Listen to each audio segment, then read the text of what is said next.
Hi everyone, I'm Sandy, and today I am here with my 1001 book countdown, and it's going to be an interesting one because today I'm talking about the worst rated book on the 1001 book countdown list. Whew, let's get into it.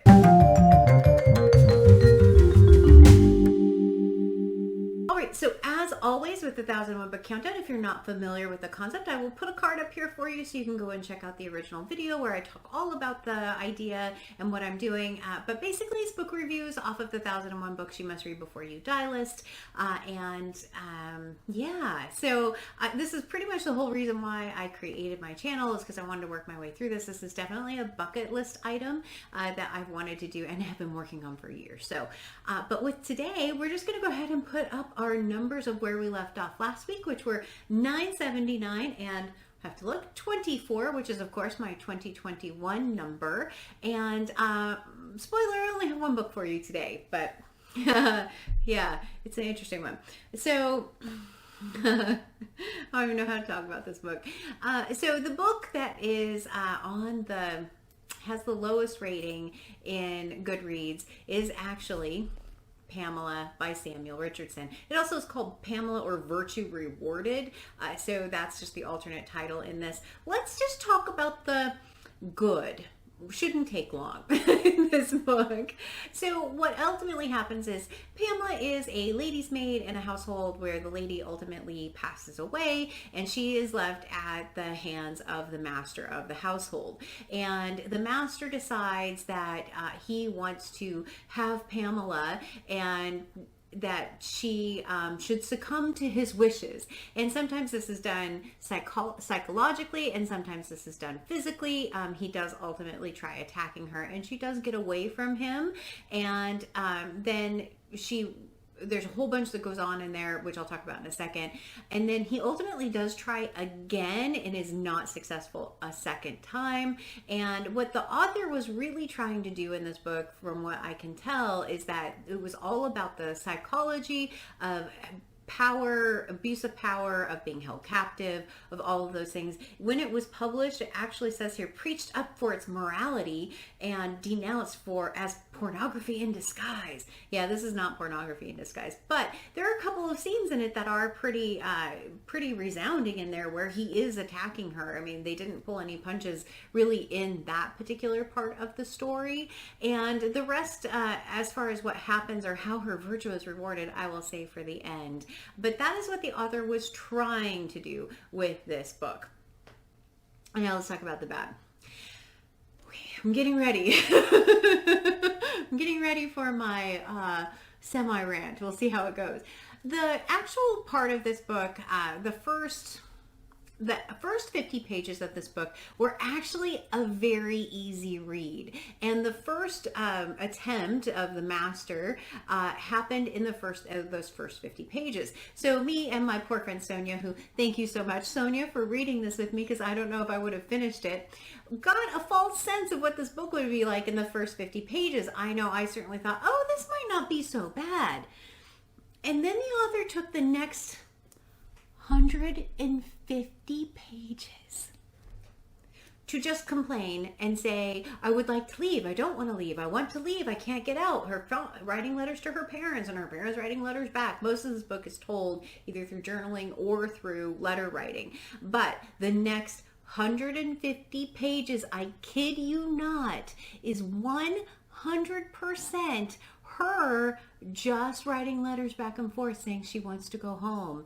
And that's all that happens for 150 pages. It was so slow and so boring, and nothing was happening in it. Then, she's taken away and held captive, where she just now can't get away. She lost her opportunity to get away. Now she's actually being held captive, and the master attempts to assault her again. And after that, it's more journaling, because now she's not allowed to write home. So she's writing in her journal all the time about how she wants to be able to leave and can't leave. And then inexplicably it switches about how wonderful her master is, and how much she loves him, and how she just wants to end up being with him, but only if they're married, and all of that stuff. For another 150 pages. I mean, my gosh, they can drag this on so long.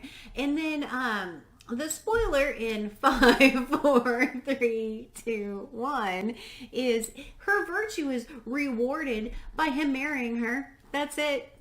He marries her, and now that's, she's lauded as being so, what they had in here, exactly that, moral girl holding on to her virtue.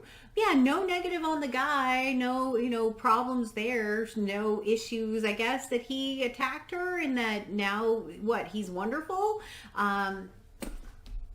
I mean, oh my gosh, there's so much wrong with that. I can't even begin to tell you.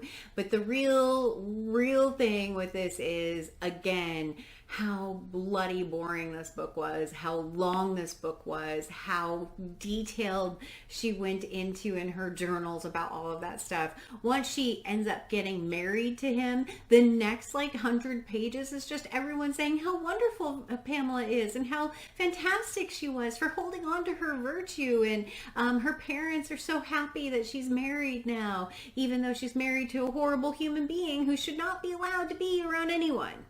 Yeah. So did it deserve its 2.2 whatever rating it has on Goodreads? I'm going to say it deserves lower. I think I gave it 1.5. It is so bloody boring. I've read other books published around this time. This one was actually published in 1740.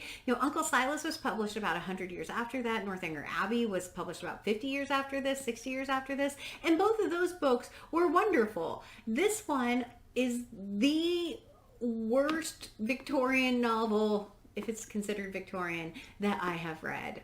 It is, spare yourself this pain and don't read this book unless you have to for school. Even the library agrees with me, because see this CS down here? That means central storage. They don't even keep it at a library because no one wants to read this book for good reason. Unfortunately, there's one more Samuel Richardson book on my list, which is Clarissa, and but maybe I'll give it a couple of years before trying to read that one. Oh, good golly, Miss Molly. Yeah, not the best book, but thankfully we did read it about 50 pages a day, which made it really reasonable to not be bored too much at a time. And again, a huge thank you to my friend Sonya for reading this with me, because I know I probably wouldn't have finished this month. I probably would have let it drag on quite a while, and I have promised her that we will read a more fun book, interesting book for the next one. But yeah, that's the lovely Pamela. But with that, I do get to go from 979 to 978, and it is on my 2021 list, so I get to go from 24 to 23. If you're wondering why I would put the lowest rated book on my list for 2021, the main reason is I don't want to end up at the end of the list with 100 books that are the worst rated books, and I have a miserable time for the last 100 or so books. So I intentionally put this one on here to get it out of the way, and I'm so glad that I did. But yeah, spare yourself, Pamela. It's my advice. And with that, as always, like, comment, and subscribe. Hope you enjoyed this mini rant video about the fantastic Pamela or Virtue Rewarded.